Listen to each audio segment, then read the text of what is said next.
মৰমৰ ছাত্ৰ-ছাত্ৰীসকল মই আজি তোমালোকৰ বাবে তোমালোকৰ পঞ্চম শ্ৰেণীৰ গণিত পাঠ্যপুথিৰ কোন নামৰ পাঠটোৰ তৃতীয় খণ্ডটি আগবঢ়াই লৈ আহিছোঁ।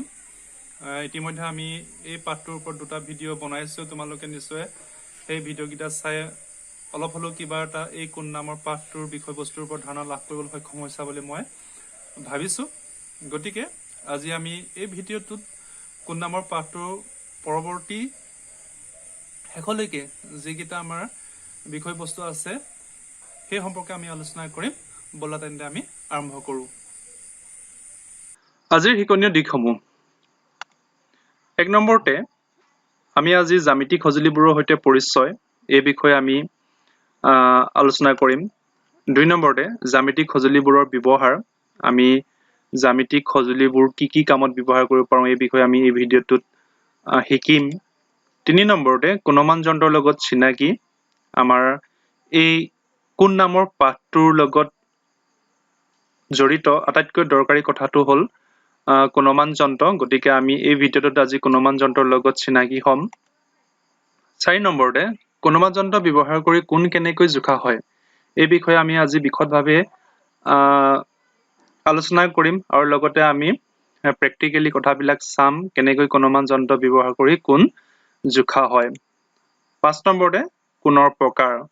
আমি বিভিন্ন প্ৰকাৰৰ কোণৰ বিষয়ে এই ভিডিঅ'টোত জানিবলৈ চেষ্টা কৰিম। গতিকে মূলতঃ আজি আমি 5টা দিশ এই ভিডিঅ'টোত সামৰি লৈছোঁ। এটা এটাকৈ আমি এই বিষয়ে আলোচনা কৰিম। ইতিমধ্যে মই এই কোণ নামৰ পাঠটোৰ ওপৰত দুটা ভিডিঅ' বনাইছোঁ। তোমালোকে নিশ্চয় সেই ভিডিঅ' কেইটা চাইছা আৰু তাত থকা বিষয়বস্তুবিলাক বুজিবলৈ যত্ন কৰিছা। গতিকে আজি আমি এই ভিডিঅ'টোত পাঠটোৰ পৰৱৰ্তী বিষয় কেইটাৰ লগত সংগতি ৰাখি আমি এই শিকনীয় দিশসমূহ আজি আলোচনা কৰিম। বলা তেন্তে আৰম্ভ কৰোঁ। প্ৰথমতে আমি চাম জ্যামিতিক সঁজুলিবোৰৰ সৈতে পৰিচয়। ইতিমধ্যে তোমালোকে জ্যামিতি সঁজুলিৰ বিষয়ে কম বেছি পৰিমাণে সকলোৱে জ্ঞাত আৰু মোৰ বোধেৰে তোমালোকৰ সকলোৰে জ্যামিতিৰ বাকচ আছে। আৰু আমি যদি জ্যামিতিক বাকচটো খোলো তেতিয়াহ'লে আমি কেইটামান তাত বিশেষ সঁজুলি দেখিবলৈ পাম। আমি 1 নম্বৰতে পেঞ্চিল কম্পাছ। তোমালোকে নিশ্চয় এই পেঞ্চিল কম্পাছডাল ব্যৱহাৰ কৰিছা আৰু ইয়াক চিনি পোৱা। 2 নম্বৰতে এইডালক কাটা কম্পাছ বুলি কয়। কাটা কম্পাছডাল আমি বিভিন্ন কামত ব্যৱহাৰ কৰিব পাৰোঁ। 3 নম্বৰ স্কেল। স্কেল পাত আমাৰ সবাতোতকৈ জৰুৰী বস্তু। আমি প্ৰতিটো কামতে স্কেল পাত আমি গণিতৰ বিষয়তে আমি ব্যৱহাৰ কৰিব লগা হয়। 4 নম্বৰতে গুণমান যন্ত্ৰ। আমি এই কোণ নামৰ পাঠটোৰ আটাইতকৈ দৰকাৰী সঁজুলিবিধ হ'ল এই গুণমান যন্ত্ৰ। গতিকে আমি পৰৱৰ্তী সময়ত এই গুণমান যন্ত্ৰৰ বিষয়ে সবিশেষ আলোচনা কৰিম। তাৰপিছতে আমি 5 নম্বৰতে ত্ৰিকোণী। এই ত্ৰিকোণী পাঠ হৈছে 30 ডিগ্ৰী, 60 ডিগ্ৰী আৰু 90 ডিগ্ৰী। অৰ্থাৎ আমি এই ত্ৰিকোণী পাঠ ব্যৱহাৰ কৰি 30 ডিগ্ৰী, 60 ডিগ্ৰী, 90 ডিগ্ৰী কোণ আঁকিব পাৰোঁ। এই বিষয়ে আমি পিছত আলোচনা কৰিম। আৰু ইয়াৰ শেষ সঁজুলিবিধ হৈছে এই পাঠটো এপাত ত্ৰিকোণী আৰু এই ত্ৰিকোণী পাঠ আমি ব্যৱহাৰ কৰি 45 ডিগ্ৰী, 45 ডিগ্ৰী আৰু 90 ডিগ্ৰী কোণ আঁকিব পাৰোঁ। গতিকে ছাত্ৰ-ছাত্ৰীসকল তোমালোকে চোৱা, আমাৰ জ্যামিতিক সঁজুলি বুলিলে আমি এই যি 6টা সঁজুলি আছে পেঞ্চিল কম্পাছ, কাটা কম্পাছ, স্কেল, গুণমান যন্ত্ৰ, 30 ডিগ্ৰী, 60 ডিগ্ৰী, 90 ডিগ্ৰী ত্ৰিকোণী আৰু 45 ডিগ্ৰী, 45 ডিগ্ৰী, 90 ডিগ্ৰী ত্ৰিকোণী, এই 6টা বিশেষ সঁজুলিকে আমি বুজি পাওঁ। আৰু গণিতৰ প্ৰতিটো ক্ষেত্ৰত বিশেষকৈ যেতিয়া আমি জ্যামিতিক যিবিলাক ধাৰণা আছে সেই ধাৰণাবিলাক আমি ল'বলৈ যাওঁতে বা সেই ধাৰণাবিলাক আমি বুজিবলৈ যেতিয়া যত্ন কৰিম, আমি প্ৰতিটো ক্ষেত্ৰতে এই আমাৰ জ্যামিতিক সঁজুলিবোৰৰ দৰকাৰ হ'ব। গতিকে আমি এতিয়া জ্যামিতিক সঁজুলিবোৰৰ সৈতে পৰিচয় হ'লো। এতিয়া আমি পৰৱৰ্তী বিষয়টোলৈ আগবাঢ়ি যাওঁ ব'লা। 2 নম্বৰ কথাটো হ'ল জ্যামিতিক সঁজুলিবোৰৰ ব্যৱহাৰ। ইতিমধ্যে আমি বিভিন্ন প্ৰকাৰৰ জ্যামিতিক সঁজুলিৰ সৈতে পৰিচিত হলো এতিয়া আমি এই জ্যামিতিক সঁজুলিবোৰনো কি কামত ব্যৱহাৰ কৰে সেই বিষয়ে আমি চাওঁচোন বলা প্ৰথমতে আমি পেন্সিল কম্পাছৰ ব্যৱহাৰ এই বিষয়ে আমি আলোচনা কৰিম তোমালোকে নিশ্চয় জানা যে পেন্সিল কম্পাছ কি কামত ব্যৱহাৰ কৰিব পাৰিম পেন্সিল কম্পাছ সাধাৰণতে বৃত্ত যেটো ইংৰাজীত কয় সাৰ্কুল আঁকিবৰ কাৰণে ব্যৱহাৰ কৰা হয় কাৰণ আমি জানো পেন্সিল কম্পাছৰ অবিহনে এটা সঠিক বৃত্ত বা সাৰ্কুল আঁকা সম্ভৱ নহয় আমি খাৰু বা অন্যান্য তেনেকুৱা জাতীয় সামগ্ৰীৰ দ্বাৰা আমি বৃত্তাকাৰ চিত্ৰ আঁকিব পাৰো যদিও তাত আমি এটা প্ৰধান বস্তু নাপাওঁ হেতু হল কেন্দ্ৰবিন্দু গতিকে আমি কেন্দ্ৰবিন্দু হৈতে বৃত্ত আঁকিবলৈ হলে আমাক পেন্সিল কম্পাছ লাগিবই ইয়াৰ পিছত বৃত্তৰ উপৰিও আমি পেন্সিল কম্পাছৰ সহায়ত বৃত্তাংশ ইংৰাজীত কয় আৰ্ক এই বৃত্তাংশ আঁকিবৰ কাৰণে আমি পেন্সিল কম্পাছ ব্যৱহাৰ কৰোঁ এতিয়া বলাচোন আমি প্ৰেক্টিক্যালি কেনেকৈ পেন্সিল কম্পাছ ব্যৱহাৰ কৰি বৃত্ত আৰু বৃত্তাংশ আঁকিব পাৰো তাক এবাৰ চাই লওঁ ছাত্ৰ-ছাত্ৰীসকল এতিয়া আমি চাওঁ হা আমাৰ জ্যামিতি বাকছৰ এই পেন্সিল কম্পাছ নামৰ সঁজুলিবিধ কিদৰে ব্যৱহাৰ কৰিব পাৰি ইয়াক ব্যৱহাৰ কৰিবলৈ হলে আমি এই কম্পাছডালৰ নিৰ্দিষ্ট ঠাইত আমি পেন্সিলডাল এনেদৰে লগাই ল'ব লাগিব তাৰ পিছত ইয়াৰ যেটো জোঙামূৰ আছে এই জোঙামূৰটো আমি আমাৰ বহি পাতত এইদৰে নিৰ্দিষ্ট ধৰণে আমি অলপ হেঁচি ধৰিব লাগিব আৰু তাৰ পিছত যদি আমি এইদৰে হাতেৰে আমি কম্পাছডাল পকাই দিওঁ তেতিয়াহলে তোমালোকে দেখিবা যে আমি এটা সুন্দৰ এই ধৰণে আমি বৃত্ত আঁকিব পাৰোঁ এই পেন্সিল কম্পাছডাল ব্যৱহাৰ কৰি আমি কিদৰে বৃত্ত আঁকিছো তোমালোকে নিশ্চয় এই ছবিত দেখিছা ইয়াৰ পিছত ইয়াৰ আমাৰ দ্বিতীয় ব্যৱহাৰটো চাওঁচোন আহা আমি বৃত্ত আঁকাৰ উপৰিও এই পেন্সিল কম্পাছ ব্যৱহাৰ কৰি আমি বৃত্তাংশ আঁকিব পাৰোঁ আমি ইতিমধ্যে ছবিত দেখিছো যে এই পেন্সিল কম্পাছ ব্যৱহাৰ কৰি কি ধৰণে বৃত্তাংশ যেটো ইংৰাজীত কয় আৰ্ক এই বৃত্তাংশ আঁকিব পাৰি তোমালোকে এই আৰ্কৰ বিষয়ে ওপৰৰ শ্ৰেণীৰ গণিতত ভালদৰে পাবা এতিয়া তোমালোকে বুজি থোৱা যে কিদৰে আমি এই পেন্সিল কম্পাছৰ সহায়ত বৃত্ত আৰু বৃত্তাংশ আঁকিব পাৰোঁ গতিকে তোমালোকে নিশ্চয় বুজিছা যে আমি এই পেন্সিল কম্পাছডাল ব্যৱহাৰ কৰি বৃত্ত আৰু বৃত্তাংশ আঁকিব পাৰোঁ ইয়াৰ পিছত আমি চাম কাটা কম্পাছৰ ব্যৱহাৰ পেন্সিল কম্পাছৰ দৰে কাটা কম্পাছৰো বিশেষ ব্যৱহাৰ আছে ইয়াৰ সহায়ত আমি দুডাল বা তাতোধিক ৰেখাখণ্ডৰ মাজত দৈৰ্ঘ্যৰ তুলনা কৰিবলৈ আমি কাটা কম্পাছ ব্যৱহাৰ কৰোঁ তোমালোকে নিশ্চয় স্কেলৰ সহায়ত কোনডাল ৰেখাখণ্ড দীঘল বা চুটি সেই বিষয়ে তোমালোকে নিশ্চয় স্কেল ব্যৱহাৰ কৰি ইয়াৰ দৈৰ্ঘ্যৰ তুলনা কৰিবলৈ তোমালোকে শিকিছা আমি স্কেলৰ উপৰিও এই কাটা কম্পাছ ব্যৱহাৰ কৰিও ৰেখাখণ্ডৰ মাজত আমি বিভিন্ন ৰেখাখণ্ডৰ মাজত দৈৰ্ঘ্যৰ তুলনা কৰিব পাৰোঁ গতিকে আমি পেন্সিল কম্পাছৰ দৰে কাটা কম্পাছনো আমি কেনেকৈ ব্যৱহাৰ কৰোঁ সেই বিষয়ে আমি এবাৰ চাই লওঁ বলা জ্যামিতি বক্সৰ কাটা কম্পাছ নামৰ এই সঁজুলিডাল ব্যৱহাৰ কৰি আমি দুডাল ৰেখাখণ্ড বা তাতোধিক ৰেখাখণ্ডৰ মাজৰ ইহঁতৰ দৈৰ্ঘ্যৰ তুলনা কৰিব পাৰোঁ তোমালোকে ছবিত চোৱা কেনেকৈ আমি এই কাটা কম্পাছডাল ব্যৱহাৰ কৰি এই ৰেখাখণ্ডৰ দৈৰ্ঘ্যৰ তুলনা কিদৰে আমি কৰিব পাৰোঁ আমি এইদৰে এই কাটা কম্পাছডাল ব্যৱহাৰ কৰি আমি বিভিন্ন ৰেখাখণ্ডৰ মাজত দৈৰ্ঘ্য তুলনা কৰিব পাৰোঁ গতিকে কাটা কম্পাছডালৰ ব্যৱহাৰ এইটোৱে ইয়াৰ পিছত স্কেলৰ সৈতে পৰিচয় হৈ লওঁ আহাচোন আমি জানো আমাৰ জ্যামিতিক সঁজুলিসমূহৰ ভিতৰত স্কেল আটাইতকৈ দৰকাৰী সঁজুলি আৰু আমি প্ৰত্যেক কামতে স্কেল ব্যৱহাৰ কৰোঁ এতিয়া চোৱা তোমালোকে হয়তো সৰুৰে পৰা স্কেল ব্যৱহাৰ কৰিছা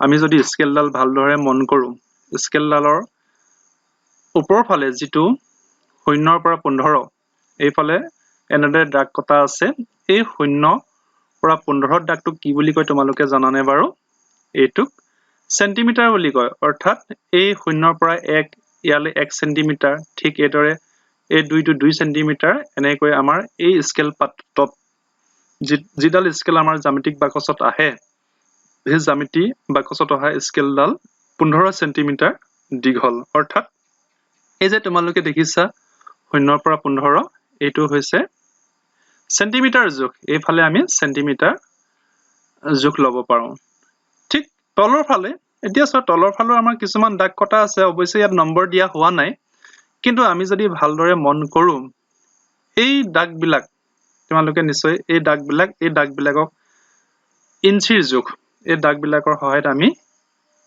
ইঞ্চিৰ জোখ লব পাৰো আৰু আমাৰ এই স্কেলডালত 0 পৰা আৰম্ভ কৰি 1 2 3 4 5 6 ইঞ্চি আমি জোখ লব পাৰো অৰ্থাৎ ওপৰৰ ফালে আমি সেন্টিমিটাৰৰ জোখ পালো কিমান সেন্টিমিটাৰ আছে 15 সেন্টিমিটাৰ আৰু তলৰ ফালে আমি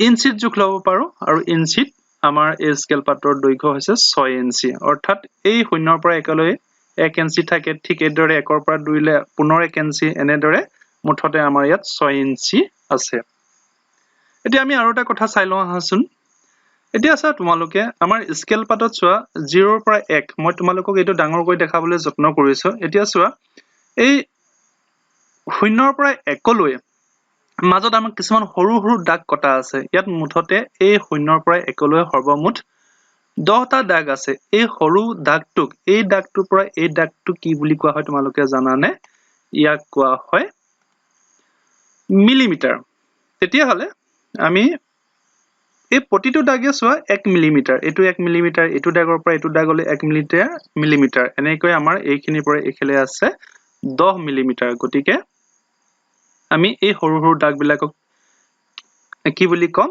মিলিমিটাৰ বুলি কম এতিয়া নিশ্চয় স্কেলডাল যে আমি ব্যৱহাৰ কৰো গতিকে এই স্কেলডালত কিহৰ জোখ আছে তোমালোকে নিশ্চয় বুজিব পাৰিছা ঠিক আছে তোমালোকে এই কথাকিটা মনত ৰাখি থবা যে আমি এই সৰু স্কেলডাল ব্যৱহাৰ কৰিলে তাত ওপৰৰ ফালে আমাৰ সেন্টিমিটাৰ পাম এটো সেন্টিমিটাৰ 0 পৰা 15 আৰু তলৰ ফালে আমাৰ ইঞ্চিত আমাৰ জোখ লাভ এই 0 পৰা 6 লৈকে ইঞ্চিত আৰু আমাৰ যেটো এই সৰু সৰু দাগ বিলাক আমাৰ মিলিমিটাৰ জোখ তাৰ মানে আমি এই স্কেলডালত সেন্টিমিটাৰ মিলিমিটাৰ আৰু ইঞ্চি এই তিনটা জোখ আমি পাম কথাবিলাক বুজিব পাৰিছানে ঠিক আছে আমি পৰৱৰ্তী বিষয়লৈ আগবাঢ়ি যাওঁ এতিয়া আমি স্কেলডালৰ সৈতে পৰিচিত হলো এতিয়া আমি এই স্কেলডালৰ ব্যৱহাৰ জানি লওঁ আহা এতিয়া চোৱা আমি প্ৰত্যেককে স্কেল বিভিন্ন কামত ব্যৱহাৰ কৰো স্কেলডাল আমি মূলত পোন আঁচ বা ৰেখাখণ্ড আঁকিবৰ বাবে ব্যৱহাৰ কৰো আমি 2 নম্বৰতে বিভিন্ন ৰেখাখণ্ডৰ দৈৰ্ঘ্যৰ জোখ লবৰ বাবে স্কেল ব্যৱহাৰ কৰো তাৰ মানে তোমালোকে নিশ্চয় জানা যে আমি খালি হাতেৰে কেতিয়াও পোন আঁচ বা ৰেখাখণ্ড আঁকিব নোৱাৰো গতিকে আমাৰ পোন আঁচ বা ৰেখাখণ্ড আঁকিবলৈ আমি স্কেল ব্যৱহাৰ কৰিবই লাগিব লগতে আমি এই যিবিলাক আঁচ বা ৰেখাখণ্ড যদি আমাৰ দৈৰ্ঘ্যৰ জোখ লব লগা হয় তেতিয়া হলে আমি কি কৰিম এই স্কেলৰ ব্যৱহাৰ কৰি আমি দৈৰ্ঘ্যৰ জোখ লব পাৰো আহাচোন এতিয়া আমি চাই লওঁ স্কেল ব্যৱহাৰ কৰি কেনেকৈ বিভিন্ন ৰেখাখণ্ড আঁকিব পৰা হয় আৰু এই ৰেখাখণ্ডৰ সমূহৰ দৈৰ্ঘ্যৰ জোখ লোৱা হয় বলা চাওঁ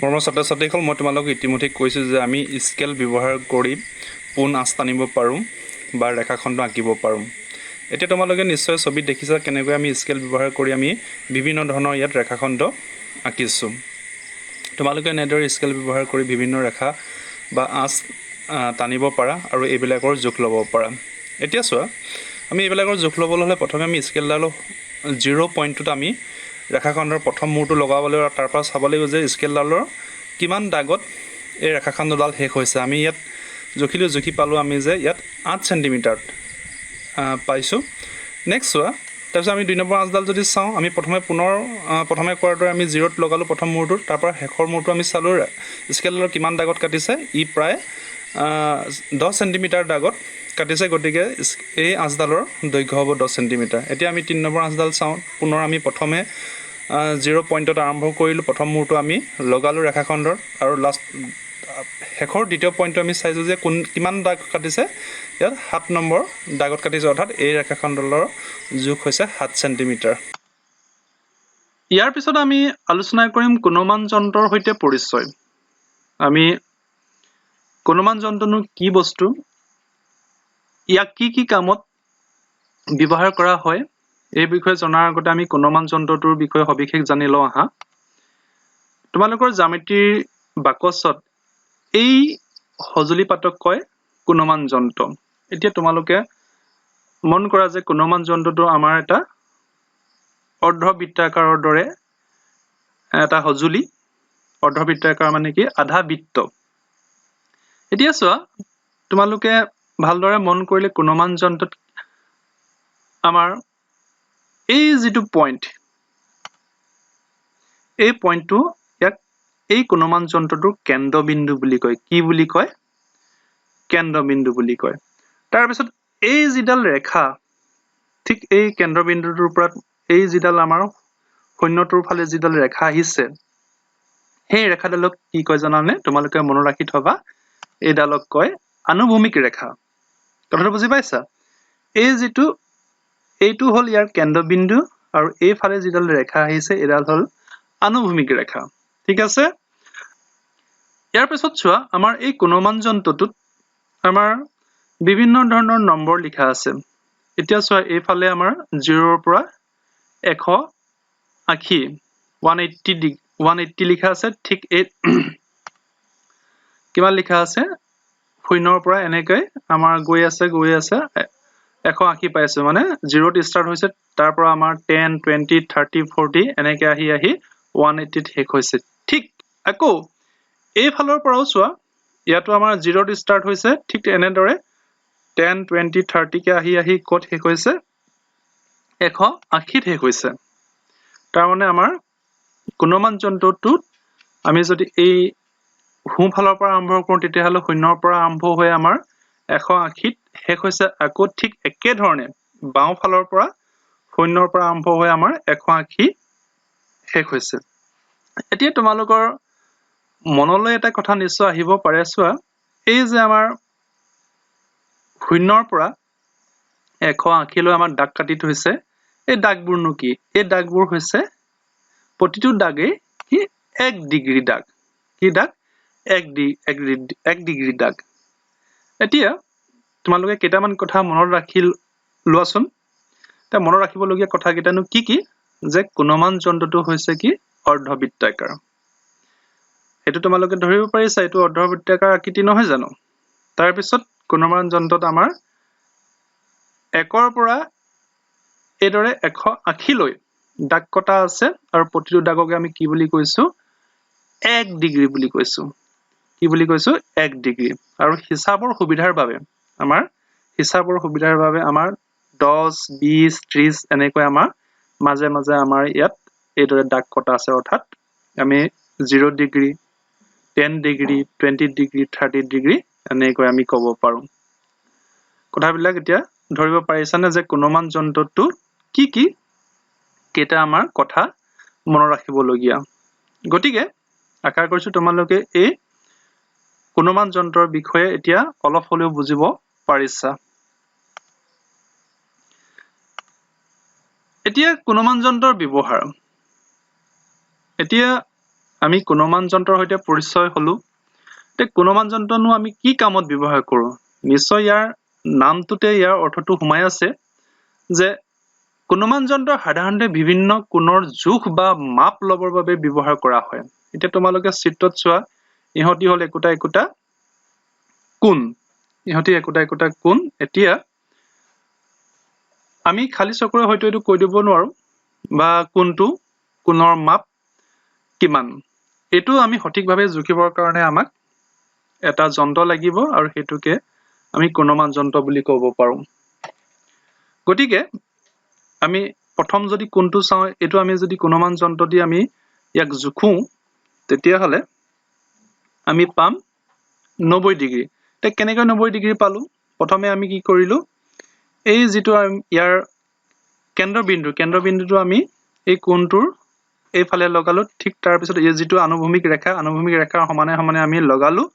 তাৰপিছত এইফালে আমি চাব লাগিব যে এই ৰেখাখণ্ড বা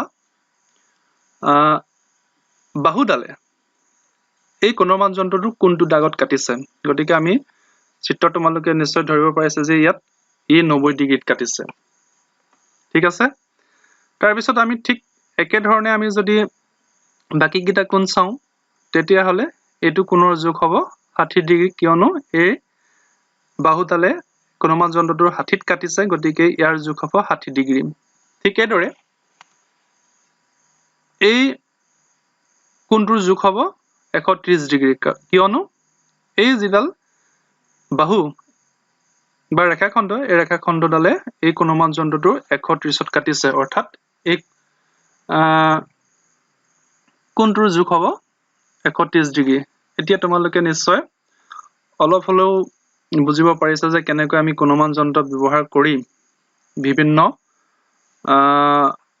কোণৰ মাপ অতি সহজে আমি ল'ব পাৰো এতিয়া আমি এইখিনি কথা ভালদৰে বুজি লওঁ বলা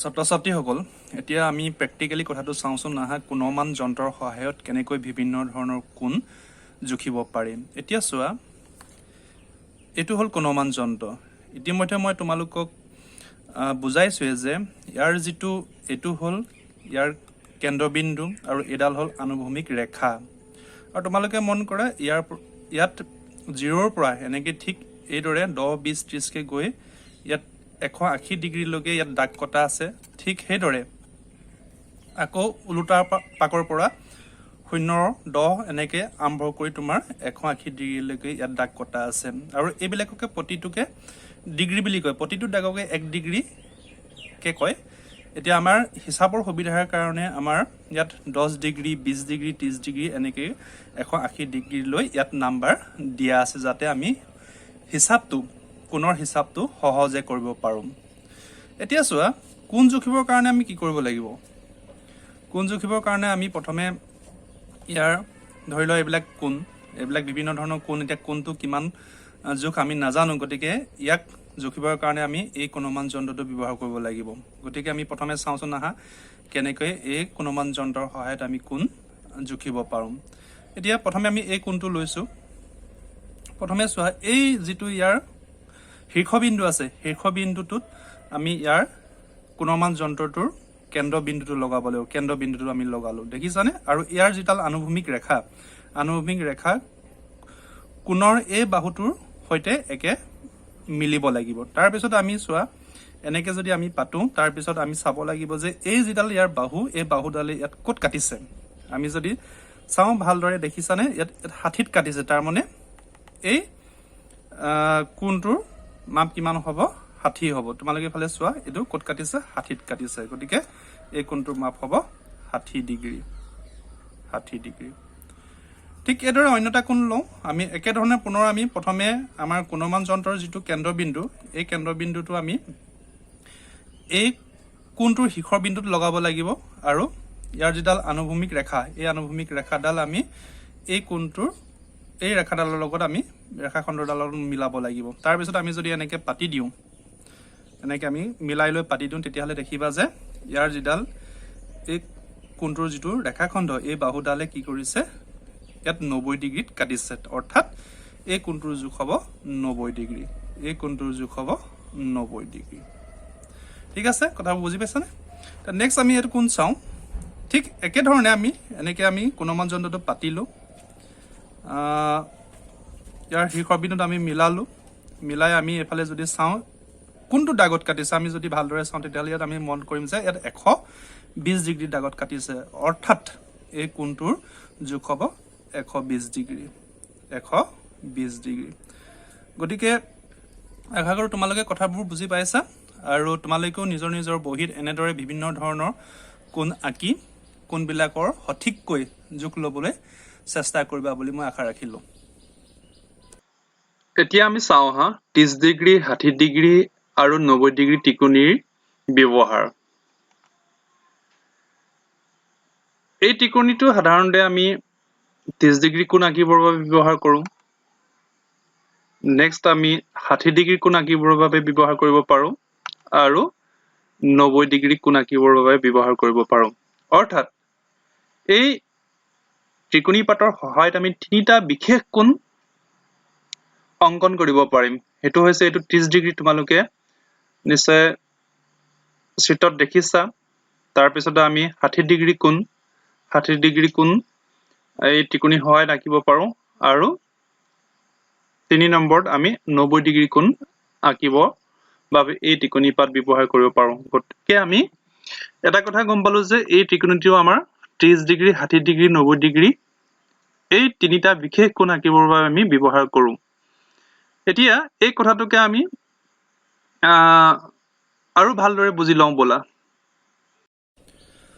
ছাত্ৰ ছাত্ৰীসকল, জ্যামিতিৰ এই সঁজুলিবিধক ত্ৰিকোণী বুলিয়ে কয়। আমি অন্য এপাত ত্ৰিকোণীৰ কথা ইতিমধ্যে আলোচনা কৰিছিলোঁ। এতিয়া এই ত্ৰিকোণীবিধৰ সহায়ত আমি 30 ডিগ্ৰী কোণ 60 ডিগ্ৰী কোণ আৰু 90 ডিগ্ৰী কোণ আঁকিব পাৰোঁ। কেনেকৈ আঁকিব পাৰোঁ আমি চাওঁ আহা। আমি প্ৰথমে ত্ৰিকোণী পাত ল'লোঁ, লৈ যদি আমি এইফালৰ যদি আমি চুকটো ব্যৱহাৰ কৰোঁ, আমি এইফালে এডাল মাৰি দিলোঁ, তাৰপিছত এইফালে এডাল মাৰিলোঁ। এই যিটো কোণ হ'ল এইটো হ'ব আমাৰ 30 ডিগ্ৰী কোণ 30 ডিগ্ৰী। তাৰপিছত আমি যদি ত্ৰিকোণীৰ এই কৰ্ণাৰটো ব্যৱহাৰ কৰোঁ, এই কৰ্ণাৰটো ব্যৱহাৰ কৰি যদি আমি কোণ এটা আঁকোঁ, আমি এইফালে এনেকেডাল মাৰিলোঁ, ঠিক তলৰ পৰা এডালো মাৰিলোঁ, দুইটা মূৰ এনেকৈ আমি ভালদৰে লগাই দিলোঁ। এই কোণটো হ'ব 60 ডিগ্ৰী 60 ডিগ্ৰী। তাৰপিছত আমি এইফালৰ কৰ্ণাৰটো যদি আমি ব্যৱহাৰ কৰোঁ, তেতিয়াহ'লে আমি তোমালোকে দেখি ধৰিব পাৰিছা চাগে কিমান ডিগ্ৰী কোণ হ'ব বাৰু। এইটো আমাৰ 90 ডিগ্ৰী কোণ হ'ব। চোৱা, এইফালে আমি এডাল আঁচ মাৰিলোঁ, তাৰপিছত আমি তলৰ ফালে ঠিক মাৰিলোঁ। এই কোণটো হ'ব 90 ডিগ্ৰী, এই কোণটো হ'ব 90 ডিগ্ৰী। এতিয়া কথাটো প্ৰকৃততে হয়নে নহয়? 30 ডিগ্ৰী কোণ বুলি আমি মুখেৰেহে কৈছোঁ নে ইয়াৰ সত্যতা আছে নে নাই, আমি সেইটো চেক কৰোঁ আহা। তাক চেক কৰিবৰ কাৰণে আমি কোণমান যন্ত্ৰ ল'লোঁ। কোণমান যন্ত্ৰ সহায়ত আমি চাওঁ প্ৰতিটো কোণ আমি কোৱাৰ ধৰণে জোখবিলাক একেধৰণে হয় নে নহয়। এতিয়া চোৱা, এইটো যদি আমি এনেকৈ পাতোঁ সুন্দৰকৈ, যদি আমি এনেকৈ পাতোঁ, তেতিয়াহ'লে চোৱা এইটো ক'ত কাটিছে? 30 ডিগ্ৰীত কাটিছে, অৰ্থাৎ এই কোণটো হ'ল 30 ডিগ্ৰী। ঠিক আছে, এই কোণটো লওঁ আমি। ঠিক আমি এইদৰে পুনৰ মিলাই ধৰণে পাতিলোঁ আমি। এতিয়া চোৱা, এই কোণটো ক'ত কাটিছে? এই ইয়াৰ যিডাল বাহু, এই বাহুডালে 60ত কাটিছে, অৰ্থাৎ এই কোণটো 60 ডিগ্ৰী। এইটো নকলেও হ'ব, আমি ইতিমধ্যে গম পাইছোঁ, তথাপি আমি চাই পেলাওঁ। এইটো হ'ল, চোৱা তোমালোকে এইটো ক'ত কাটিছে? এই যিডাল ইয়াৰ বাহুডালে 90 ডিগ্ৰীত কাটিছে, অৰ্থাৎ এইটো 90 ডিগ্ৰী কোণ। গতিকে এই ধৰণৰ ত্ৰিকোণীডাল আমি জ্যামিতি বাকচত অন্যডাল ত্ৰিকোণীৰ কথা ইতিমধ্যে পাতিছোঁ। এতিয়া এই ত্ৰিকোণীডালৰ সহায়ত আমি কিমান ডিগ্ৰী কোণ আঁকিম? এইফালৰ যদি কৰ্ণাৰটো ব্যৱহাৰ কৰোঁ তেতিয়াহ'লে 30 ডিগ্ৰী কোণ ওলাব। এইফালৰ কৰ্ণাৰটো যদি আমি ব্যৱহাৰ কৰোঁ তেতিয়াহ'লে ইয়াত আমি 60 ডিগ্ৰী কোণ পাম, আৰু ওপৰৰ কৰ্ণাৰটো যদি আমি ব্যৱহাৰ কৰোঁ তেতিয়াহ'লে আমি 90 ডিগ্ৰী কোণ আঁকিব পাৰিম। অৰ্থাৎ আমি কি বুজিছোঁ? এই ত্ৰিকোণীডালৰ সহায়ত আমি 30 ডিগ্ৰী 60 ডিগ্ৰী আৰু 90 ডিগ্ৰী এই তিনিটা বিশেষ জোখৰ কোণ আমি এই ত্ৰিকোণী পাতৰ সহায়ত আঁকিব পাৰিম। ঠিক আছে। ইয়াৰ পিছত আমি চাওঁ আহা 45 ডিগ্ৰী আৰু 90 ডিগ্ৰী ত্ৰিকোণীৰ ব্যৱহাৰ। ইতিমধ্যে আমি 30 ডিগ্ৰী 60 ডিগ্ৰী 90 ডিগ্ৰী ত্ৰিকোণীটোৰ দৰে এই ত্ৰিকোণীটোৰ সহায়ত আমি 45 ডিগ্ৰী কোণ আঁকিব পাৰিম। তোমালোকক চিত্ৰত দেখুৱাইছোঁ মই কেনেদৰে এই ত্ৰিকোণীটো ব্যৱহাৰ কৰি 45 ডিগ্ৰী কোণ আঁকিব পাৰি। ঠিক অন্যটো ফালে আমি আকৌ 45 ডিগ্ৰী কোণ আঁকিবৰ বাবে এই ত্ৰিকোণীটো ল'ব পাৰোঁ। ঠিক 90 ডিগ্ৰী কোণ আঁকিবৰ বাবে আমি এই ত্ৰিকোণীটো ব্যৱহাৰ কৰিব পাৰোঁ। গতিকে এই ত্ৰিকোণীটোৰ সহায়ত আমি তিনিটা কি বিশেষ কোণ আঁকিব পাৰিম?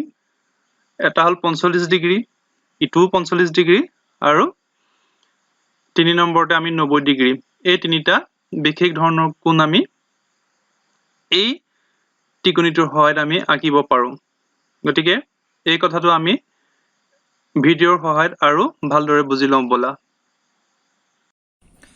ছাত্ৰ ছাত্ৰীসকল, জ্যামিতিৰ এই সঁজুলি পাত্ৰক ত্ৰিকোণী বুলি কয়। ইয়াক 45 ডিগ্ৰী 45 ডিগ্ৰী 90 ডিগ্ৰী ত্ৰিকোণী বুলি কয়। অৰ্থাৎ ইয়াৰ সহায়ত আমি 45 ডিগ্ৰী এইফালে এইটো কৰ্ণাৰ ব্যৱহাৰ কৰি 45 ডিগ্ৰী আৰু এই ওপৰৰ কৰ্ণাৰটো ব্যৱহাৰ কৰি আমি 90 ডিগ্ৰী কোণ আঁকিব পাৰোঁ। এতিয়া চাওঁচোন আহা কেনেদৰে আমি ইয়াক ব্যৱহাৰ কৰি নিৰ্দিষ্ট জোখৰ আমি কোণ আঁকিব পাৰোঁ। এতিয়া যদি আমি ত্ৰিকোণী পাত্ৰক এনেকৈ লওঁ, তাৰে পিছত আমি সুন্দৰকৈ এইফালে এডাল আঁচ মাৰোঁ এনেকৈ।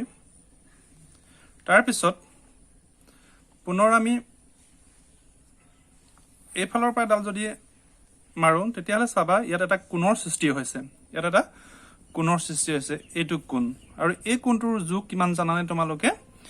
এই কোণটোৰ জোখ হ'ব 45 ডিগ্ৰী।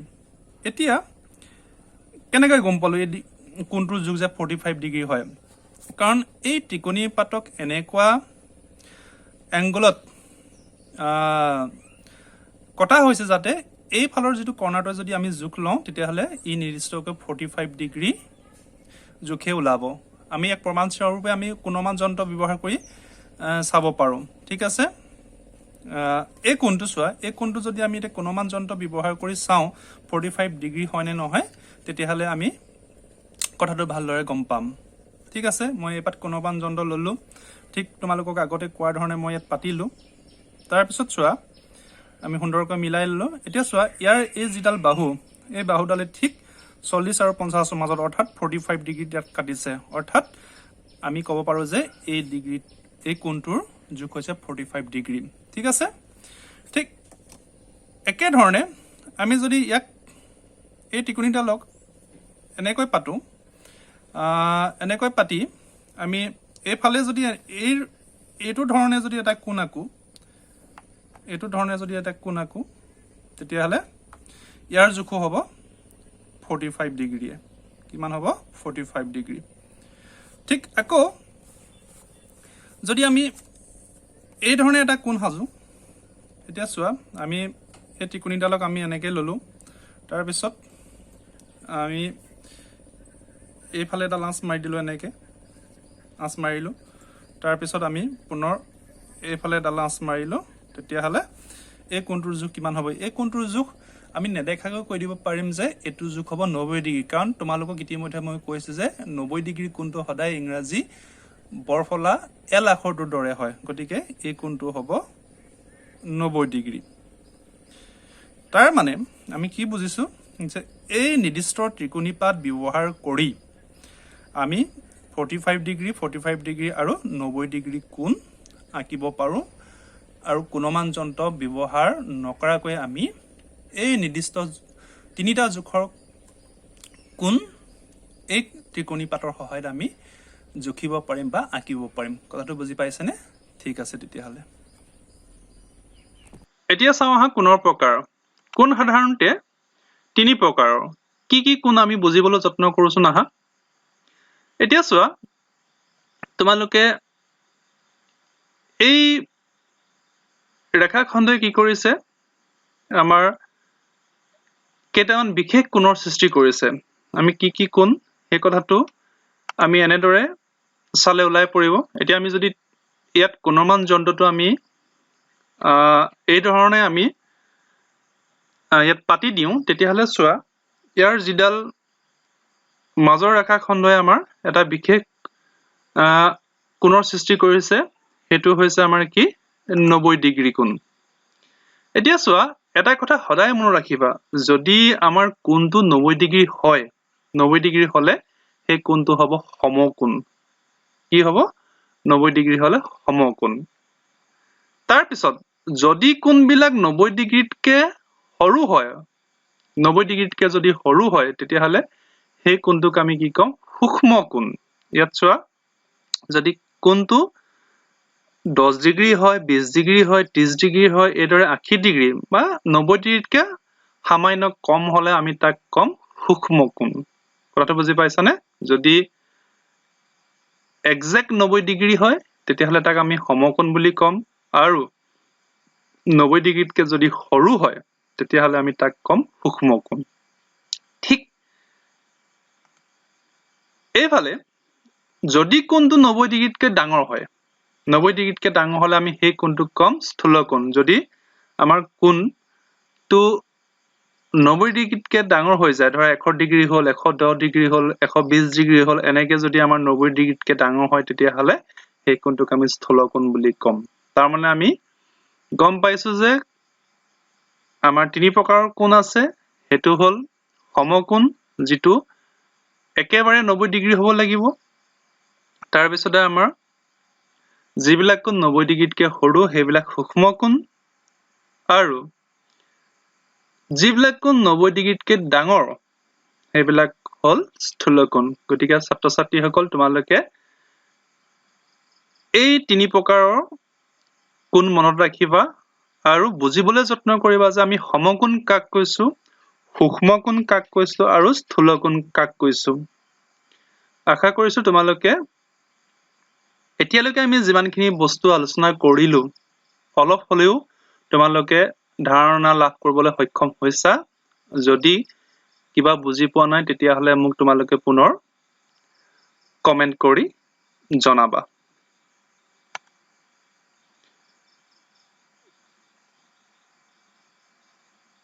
এতিয়া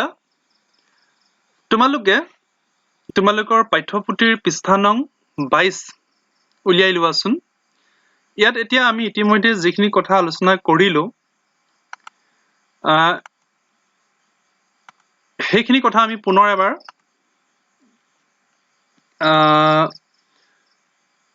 কিতাপত দিয়াৰ ধৰণে এবাৰ চাই লওঁচোন আহা ইয়াত আমাক জ্যামিতি বাকচৰ যিকেইটা সঁজুলি সেই সঁজুলিকেইটা দিছে এডাল কি সঁজুলি আছিলে বাৰু মনত পেলোৱাচোন এডাল পেন্সিল কম্পাছ আছিলে তাৰ পিছত আমাৰ জ্যামিতি বাকচত দুডাল ত্ৰিকোণী আছিলে ত্ৰিকোণী এই ত্ৰিকোণীডাল কিমান ডিগ্ৰী বাৰু মনত পেলোৱাচোন এই ত্ৰিকোণীডাল আছিলে আমাৰ 30 ডিগ্ৰী 60 ডিগ্ৰী আৰু 90 ডিগ্ৰী ত্ৰিকোণী মনত পৰিছেনে তাৰ পিছত এই ত্ৰিকোণীটো হৈছে আমাৰ 45 ডিগ্ৰী আৰু 90 ডিগ্ৰী ত্ৰিকোণী তাৰ পিছত এইটো কি আছিলে বাৰু এইটো হ'ল আমাৰ কোণমান যন্ত্ৰ যেটো ইংৰাজীত কয় প্ৰট্ৰেক্টৰ কোণমান যন্ত্ৰ যাৰ সহায়ত আমি কোণৰ জোখ বা মাপ ল'ব পাৰো গতিকে আমাৰ জ্যামিতি বাকচত ওলোৱা সঁজুলি কেইটা কি কোণমান যন্ত্ৰ ত্ৰিকোণী 2 নম্বৰ ত্ৰিকোণী পেন্সিল কম্পাছ কাটা কম্পাছ ঠিক আছে এতিয়া তোমালোকে 23 নম্বৰ পৃষ্ঠাটো উলিয়াই লোৱা ইয়াত চোৱা ইয়াত তোমালোকে পঢ়িলে গম পাবা যে ইয়াত আখৰত কোণ বিচাৰো আহা কি কৈছে আখৰত কোণ বিচাৰিবলৈ কৈছে আমাক এজনী ছোৱালীৰ নাম দিছে লতা ইয়াত আমাৰ এই ধৰণে লিখি দিছে আৰু তাত এলত কি কোণ উৎপন্ন হ'ব পাৰে এত কি কোণ আছে টি আখৰটোত কি কোণ আছে ইয়াত আমাক দিছে এই ধৰণে তোমালোকে পঢ়ি নিজে কথাখিনি বুজিবলৈ যত্ন কৰিবা তাৰ পিছত ইয়াত এখন তোমালোকক ওয়াৰ্কশীট দিছে কাৰ্য কৰিবলৈ দিছে কাৰ্যটো কি যে 5টাকৈ ইংৰাজী আখৰ লিখা আৰু হেবোৰ কোণ বিচাৰি তলৰ তালিকা মতে লিখা তোমালোকক ইংৰাজী 5টা লেটাৰ লিখিব কৈছে আৰু সেই লেটাৰ কেইটাত সমকোণৰ সংখ্যা কিমান পাইছা তাক লিখিব কৈছে সমকোণতকৈ যদি ডাঙৰ কোণ আছে হেতু আমি লিখিব লাগিব তাৰ পিছত সমকোণতকৈ যদি সৰু কোণ পাইছা কিমান পাইছা সেই কথাখিনি আমি এই তালিকা এখনত ইয়াত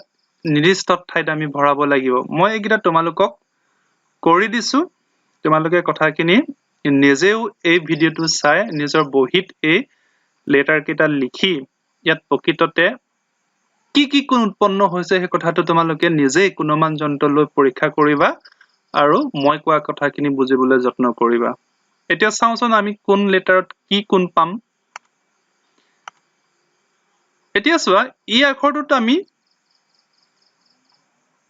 4টা সমকোণ পাম 4টা সমকোণ পাম কেনেকৈ পালো সেই কথাটো তোমালোকে ই আখৰটো ডাঙৰকৈ তোমালোকৰ নিজৰ বহিত অংকন কৰি কোণমান যন্ত্ৰ সহায়ত পৰীক্ষা কৰিবা তেতিয়া তোমালোকে কথাটো বুজি পাবা ই আখৰটোত সমকোণতকৈ ডাঙৰ কোণ নাই আৰু সমকোণতকৈ সৰু কোণো নাই ঠিক এইদৰে এফ আখৰটো মই তোমালোকক দিছো তাতো আমি সমকোণ তিনিটা পালো সমকোণতকৈ ডাঙৰ কোণো নাই সমকোণতকৈ সৰু কোণো নাই তাৰ পিছত আমি কে আখৰটো চোৱা কে আখৰটোত আমি সমকোণ এটা পাইছো আৰু সমকোণতকৈ ডাঙৰ কোণ দুটা পাইছো আৰু সমকোণতকৈ সৰু কোণ দুটা পাইছো ঠিক এইদৰে এল আখৰটো দিছো মই তোমালোকে চাই লবা তাৰ পিছতে এম আখৰটো দিছো এম আখৰটো তোমালোকে নিজে চাই বুজিবলৈ কথাখিনি যত্ন কৰিবা ঠিক আছে এতিয়া আমি পিছৰ পৃষ্ঠাটোলৈ আগবাঢ়ো এতিয়া চোৱা ইয়াত কিছুমান ঘড়ী দিছে আৰু এই ঘড়ী কাটাবিলাকলৈ মন কৰাচোন ঘড়ী কাটাবিলাকলৈ মন কৰা এতিয়া চোৱা এই ঘড়ীটোত কিমান বাজিছে 9টা বাজিছে হয়নে নেক্সট ঘড়ীটো চোৱা ইয়াত কেইটা বাজিছে পুৰা 10টা বাজিছে এতিয়া তোমালোকে এই ঘড়ী কাটাকিডাল মন কৰাচোন এই ঘড়ী কাটাডালে কিন্তু এটা বিশেষ কোণৰ সৃষ্টি কৰিছে তোমালোকে যদি ভালদৰে মনোযোগ দি চোৱা এই ঘড়ী কাটা দুডালে বিশেষ কোণৰ সৃষ্টি কৰিছে এতিয়া তোমালোকে মোক ক'ব পাৰিবানে এই ঘড়ী কাটা কিডালি কেনেকুৱা কোণৰ সৃষ্টি কৰিছে মানে মই সুধিব বিচাৰিছো সমকোণ সৃষ্টি কৰিছে নে মানে 90 ডিগ্ৰী কোণ সৃষ্টি কৰিছে নে 90 ডিগ্ৰীতকৈ সৰু সূক্ষ্ম কোণ সৃষ্টি কৰিছে নে 90 ডিগ্ৰীতকৈ ডাঙৰ স্থূল কোণ সৃষ্টি কৰিছে গতিকে এই কথাকেইটা তোমালোকে মোক বুজি পিছত কমেন্টত উল্লেখ কৰিবা এতিয়া এই তলৰ ঘড়ীবিলাক চোৱা ইয়াত কেইটামান ঘড়ী দিছে এই ঘড়ীবিলাকৰ আমাক কি কৰিবলৈ দিছে ঘড়ী কাটা কিডাল এনেকৈ আমাক আঁকিব কৈছে যাতে তলৰ ঘড়ীবিলাকত বিভিন্ন সময়ত সমকোণ হোৱাকৈ ঘড়ী কাটাবোৰ আঁকা ইয়াত এনে ধৰণে আমাক আঁকিব কৈছে যাতে সেই ঘড়ী কাটা কিডালে একোটা সমকোণ সৃষ্টি কৰে গতিকে আমি আঁকিবলৈ যত্ন কৰোছো না আহা কি ধৰণে আঁকিলে আমাৰ সমকোণ সৃষ্টি হ'ব মই তোমালোকক এইকেইটা কৰি দিছো তোমালোকে কি ধৰণে কৰিছো বুজিবলৈ যত্ন কৰিবা এতিয়া চা প্ৰথম ঘড়ীটো যদি আমি 12:15 আমি কাটা দুডাল অংকন কৰো তেতিয়া হলে এটা সমকোণৰ সৃষ্টি কৰিব হয়নে নহয় নেক্সট ঘড়ীটোলৈ মন কৰা ঠিক যদি আমি ঘড়ী কাটাডাল 12 বাজিবলৈ 15 মিনিট থাকাত অংকন কৰো তেতিয়া হলে এটা সমকোণ হ'ব ঠিক সেইদৰে ঘড়ীটো যদি 6 বাজিবলৈ 15 মিনিট থাকাত আমি এইদৰে কাটা দুডাল অংকন কৰো তেতিয়া হলে এটা সমকোণ সৃষ্টি কৰিব আৰু ঠিক সেইদৰে আমি 6 বাজি 15 মিনিট যোৱাত যদি আমি ঘড়ী কাটা কিডাল অংকন কৰো তেতিয়া হলে ইও একোটা সমকোণ সৃষ্টি কৰিব গতিকে তোমালোকে এই যিটা কোণ আমি ঘড়ী কাটা ব্যৱহাৰ কৰি আঁকিলো এই কোণকেইটা কি কোণ বাৰু এইকেইটা সমকোণ গতিকে তোমালোকে এই কথাবিলাক বুজিবলৈ চেষ্টা কৰিবা এই পৃষ্ঠাটো আমি চাওঁচোন আহা কি কৰিবলৈ দিছে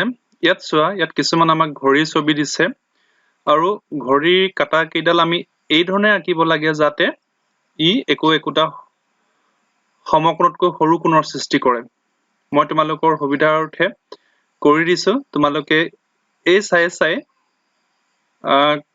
কি ধৰণে কৰিলে 90 ডিগ্ৰীতকৈ সৰু কোণ পাম তোমালোকে নিজে কৰিবলৈ যত্ন কৰিবা এতিয়া প্ৰথমতে চোৱা ইয়াত আমি যদি ঘড়ী কাটা দুডাল 1:15 সময়ত আমি যদি আঁকি দিওঁ তেতিয়া হলে এই সমকোণতকৈ সৰু হ'ব ঠিক এইদৰে 2:20 আঁকিলেও সমকোণতকৈ সৰু হ'ব ঠিক এইদৰে 6:40 সময়ত আঁকিলে সমকোণতকৈ সৰু হ'ব ঠিক সেইদৰে 4:45 4:25 এনেকৈ আঁকিলে সমকোণতকৈ সৰু কোণ সৃষ্টি হ'ব গতিকে তোমালোকে এইবিলাক নিজে বুজিবলৈ যত্ন কৰিবা ঠিক এইদৰে আমাক ইয়াত ঘড়ী কাটা কিডাল আঁকি দিছে আমাক সুধিছে কিমান টাইমত কি কোণৰ সৃষ্টি হৈছে ইয়াত 10 বাজিছে 10 বজাত কি কোণৰ সৃষ্টি হৈছে এইটো চোৱাচোন ভালকৈ সূক্ষ্ম কোণৰ সৃষ্টি হৈছে ঠিক আছে এইটো 7:55 এইটো সমকোণৰ সৃষ্টি কৰিছে ঠিক এইদৰে 4টা 45 4টা 45 এইটো স্থূল কোণ হৈছে তাৰমানে 90 ডিগ্ৰীতকৈ ডাঙৰ হৈছে আৰু এইটো 2:25 সময়ত কি হৈছে আমাৰ সূক্ষ্ম কোণ হৈছে গতিকে এই কথাবিলাক তোমালোকে ভালদৰে একান্ত মনেৰে যদি চিন্তা কৰা গতিকে উত্তৰবিলাক নিজে নিজে পাই যাবা তোমালোকে এই পিছৰ এইকেইটা তোমালোকে নিজে কৰিবলৈ যত্ন কৰিবা তোমালোকে প্ৰথম কেইটা চাই এইকেইটা কৰি মোক দেখুৱাবা এতিয়া পিছৰ পৃষ্ঠাটো চাওঁচোন বলা এতিয়া পৃষ্ঠা নম্বৰ আমাৰ 26ত কিছুমান কথা দিছে এই কথাবিলাক ইতিমধ্যে আমি তাৰে কিছুমান কথা আলোচনা কৰিছো এতিয়া চোৱা ইয়াত কিছুমান কাগজেৰে কোন সাজোৱা আঁকা গৈছে ইয়াত নিৰ্দেশনা দিয়া আছে কেনেকে কি কৰিব লাগিব তোমালোকে এইকেইটা চাই নিজে কৰিবা এইটো কি নিৰ্দেশনা দিছে পঢ়ি ল'বা যে এখন বৰ্গাকাৰ কাগজ বা এখন বৰ্গৰ নিচিনা কাগজ ল'বা এনে ধৰণে কাগজখন সমানে দুভাঁজ কৰিবা চিত্ৰত কেনেকে দিছে এইটো দুভাঁজ কৰিবা তাৰপিছত ভাঁজ কৰা কাগজখনত চিত্ৰত দেখুৱাৰ দৰে আকৌ তিনিগুণীয়া ভাঁজ কৰা এই ধৰণে কৰিবা তাৰপিছত এতিয়া ভাঁজ কৰা কাগজখনক সোঁমাজত পুনৰ ভাঁজ কৰা এটা 45 ডিগ্ৰী কোণ পালা এইটো দেখিছানে তোমালোকে এই কাৰ্যটো নিজে কৰিবা তাৰপিছত নিৰ্দেশনা বি যি ধৰণে দিছে তোমালোকে এইটো তোমালোকে নিজে নিজে কৰিবলৈ যত্ন কৰিবা ইয়াত চাই ল'বা নিৰ্দেশনাত কি ধৰণে আমাক কৰিব কৈছে ঠিক সেই ধৰণে কৰিবা ঠিক আছে এতিয়া চা তলত আছে আমাৰ কোণমান যন্ত্ৰৰ বিষয়ে আমি ইতিমধ্যে সবিশেষ ভিডিঅ'টোত আলোচনা কৰিছো তোমালোকৰ কিতাপতো বৰ ধুনীয়াকৈ দিয়া আছে গতিকে তোমালোকে কোণমান যন্ত্ৰৰ বিষয়ে যদি ভিডিঅ'টো চাই বুজাত অসুবিধা হৈছে তেতিয়াহ'লে তোমালোকৰ কিতাপতো বৰ সুন্দৰকৈ দিছে গতিকে এইবিলাক পঢ়িবা এইবিলাক পঢ়ি কোণমান যন্ত্ৰৰ বিষয়ে তোমালোকে ধাৰণা লাভ কৰিবা বুলি মই ভাবিছো গতিকে কোণমান যন্ত্ৰৰ বিষয়ে তোমালোকে ভিডিঅ'ত যিকেইটা কথা আছে কিতাপতো তোমাৰ একেকেইটা কথাই আছে গতিকে এইবিলাক পঢ়িলে তোমালোকে এটা সুন্দৰ ধাৰণা পাবা বুলি মই ভাবিছো এতিয়া এতিয়া আমি 27 নম্বৰ পৃষ্ঠালৈ আহিলো 27 নম্বৰ পৃষ্ঠাটো ইতিমধ্যে আমি যিখিনি কথা আলোচনা কৰিছো সেইখিনি কথাই কৈছে গতিকে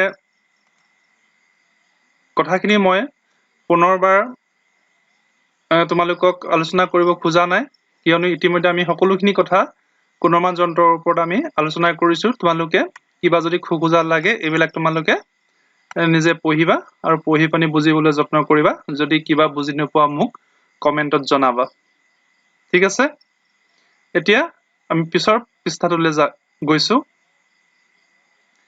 এতিয়া চোৱা ইয়াত বিভিন্ন ধৰণৰ কোণ দিয়া আছে আমাক কি কৰিবলৈ দিছে যে তলৰ কোণবোৰ কোণমান যন্ত্ৰৰ সহায়ত জুখি মাপবোৰ উলিয়াই লিখি যোৱা আৰু লগতে মাপ অনুসাৰে কোণবোৰৰ নাম লিখা মই তোমালোকক 2-3টা মান কৰি দিছো তোমালোকে বাকিবিলাক নিজে কৰিবলৈ যত্ন কৰিবা এতিয়া আমাক প্ৰথমে এইটো আমাক উদাহৰণস্বৰূপে কৰি দিছে এইটো কিমান ডিগ্ৰী কোণ 70 ডিগ্ৰী কোণ 70 ডিগ্ৰী ঠিক এইটো যদি আমি জুখো কোণমান যন্ত্ৰৰ সহায়ত আমি কিমান ডিগ্ৰী পাম 50 ডিগ্ৰী পাম তোমালোকে জুখি চাবা হয় নে নহয় ঠিক এইদৰে আমি 3 নম্বৰটো 90 ডিগ্ৰী পাম তাৰপিছত ঠিক এইদৰে 125 ডিগ্ৰী পাম মই এইকেইটা তোমালোকক কৰি দিছো এতিয়া চোৱা আমাক লগতে আৰু এটা কাম কৰিবলৈ দিছে প্ৰথমে আমাক এইবিলাক জুখিব কৈছে আমি জুখিলো আমি কিমান ডিগ্ৰী পালো 70 ডিগ্ৰী পাইছো 50 ডিগ্ৰী পাইছো 90 ডিগ্ৰী পাইছো 125 ডিগ্ৰী পাইছো তাৰপিছত কৈছে যে ডিগ্ৰী অনুসাৰে আমাক কোনবোৰৰ নাম লিখিব কৈছে এইটো মই কৰি দিয়া নাই তোমালোকে নিজে কৰিবা চোৱা এতিয়া 50 ডিগ্ৰী কোনটোক আমি কি কোণ বুলি কম মনত পেলোৱাচোন কি কোণ বুলি কম বাৰু যেহেতু 50 ডিগ্ৰী কোণটো 90 ডিগ্ৰীতকৈ সৰু যে আমি 90 ডিগ্ৰীতকৈ সৰু কোণক কি বুলি কওঁ সূক্ষ্ম কোণ বুলি কওঁ হয় নে নহয় এইটো 90 ডিগ্ৰী কোণ এক্স্যাক্টলি 90 ডিগ্ৰী কোণটোক আমি কি বুলি কওঁ সমকোণ বুলি কওঁ এইটো চোৱা 4 নম্বৰ কোণটো কি 125 ডিগ্ৰী কোণ 125 ডিগ্ৰী তাৰ মানে কি 90 ডিগ্ৰীতকৈ ডাঙৰ হয় নে নহয় 90 ডিগ্ৰীতকৈ ডাঙৰ গতিকে 90 ডিগ্ৰীতকৈ ডাঙৰ কোণটোক আমি কি বুলি কৈছো স্থূল কোণ বুলি কৈছো তাৰমানে যিবিলাক কোণ 90 ডিগ্ৰীতকৈ ডাঙৰ হ'ব সেইবিলাকক আমি স্থূল কোণ 90 ডিগ্ৰীতকৈ সৰু বিলাকক আমি সূক্ষ্ম কোণ আৰু এক্স্যাক্টলি 90 ডিগ্ৰী বিলাকক আমি কৈছো সমকোণ বুজি পাইছানে কথাবিলাক গতিকে এই কথাবিলাক তোমালোকে ফহিয়াই ভালদৰে কোণমান যন্ত্ৰ ব্যৱহাৰ কৰি এই পৃষ্ঠাটোত বাকি যিমানবিলাক কোন আছে এইবিলাক তোমালোকে জুখিবা, ইহঁতৰ নাম লিখিবা আৰু মোক কৰি দেখুৱাবা। তাৰপিছত নেক্সট পৃষ্ঠাটো চোৱা, ইয়াত আমাক কিছুমান কোন দি দিছে আৰু আমাক সুধিছে ছবি চাই কোনবোৰৰ নাম লিখিব কৈছে। এইকেইটা মই কৰি দিছো, তথাপিও এতিয়া তোমালোকে আৰু এইবিলাক কৰিব পাৰিবা বুলি মোৰ দৃঢ় বিশ্বাস, তথাপিও মই তোমালোকক কৰি দিছো যে কোনটো কোন কি হ'ব পাৰে। আমি এতিয়া কোন দেখিলে চিনি পাম যে এইটো চোৱা 90 ডিগ্ৰীতকৈ ডাঙৰ হ'ব। গতিকে 90 ডিগ্ৰীতকৈ ডাঙৰ কোণটো কি বুলি কৈছে? স্থূল কোণ বুলি কৈছে। এই কোণটো চোৱাচোন, এই কোণটোৰ আকৃতিটো দেখিলেই গম পায় যে এইটো সমকোণ, নহয় হয়নে নহয়? সমকোণ। তাৰপিছত এই কোণটো চোৱা, এই কোণটো নিশ্চয় 90 ডিগ্ৰীতকৈ সৰু হ'ব। 90 ডিগ্ৰীতকৈ সৰু হ'লে কি হ'ব? সূক্ষ্ম কোণ হ'ব। এইটো একে, এইটো সূক্ষ্ম কোণ হ'ব। এই কোণটো চোৱা, এই কোণটো 90 ডিগ্ৰীতকৈ সৰু, এইটো সূক্ষ্ম কোণ। এই কোণটো চোৱা, এই কোণটো কিন্তু 90 ডিগ্ৰীতকৈ ডাঙৰ, ই স্থূল কোণ হ'ব। ঠিক আছে? তাৰপিছত এইটো চোৱা, এইটো 90 ডিগ্ৰীতকৈ সৰু, ই হ'ব সূক্ষ্ম কোণ। এইটো চোৱা, যদিও উল্টাকে আছে, আমাৰ কিন্তু দেখাত কি কোণ হ'ব যেন লাগিছে? এইটো নিশ্চয় আমাৰ বুজিবলৈ অসুবিধা হোৱা নাই, এইটো হ'ব সমকোণ। তাৰপিছত এই কোণটো চোৱা, শেষৰ কোণটো, এই শেষৰ কোণটো হৈছে কি? আমাৰ স্থূল কোণ, কাৰণ ই 90 ডিগ্ৰীতকৈ ডাঙৰ। বুজি পালানে কথাবিলাক? এতিয়া তোমালোকে চোৱা, আকৃতিটো চাই তোমালোকে বুজিবলৈ যত্ন কৰিবা যে সমকোণ কোনটো হয়, সূক্ষ্ম কোণ কোনটো হয়, স্থূল কোণ কোনটো হয়। ঠিক আছে? তাৰপিছত চোৱা, তলত দুটামান দৰকাৰী কথা কৈছে যে শুদ্ধ জোখ আমি গুণমান যন্ত্ৰ কেনেকৈ ব্যৱহাৰ কৰোঁ। ইতিমধ্যে ভিডিঅ'টোত মই তোমালোকক বৰ ভালদৰে কৈছো, তোমালোকে বোধহয় বুজি পাইছা। যদি কিছু বুজাত অসুবিধা আছে, তোমালোকৰ কিতাপত ধুনীয়াকে দিছে যে আমাৰ যিটো গুণমান যন্ত্ৰৰ এই বিন্দুটোক আমি কি বুলি কৈছো? কেন্দ্ৰবিন্দু, হয় নে নহয়? আৰু এইফালে যিডাল ৰেখা আহিছে, এইডালক কৈছিলো আমি আনুভূমিক ৰেখা। আমি এইডাল এনেদৰে সুন্দৰকে পাতিলেহে আমি কোনটোৰ শুদ্ধ জোখ পাম। যদি আমি এই ধৰণে পাতো, এইটো হলে আমাৰ ভুল জোখ হ'ব। গতিকে কিতাপত কৈছে ভুল জোখ।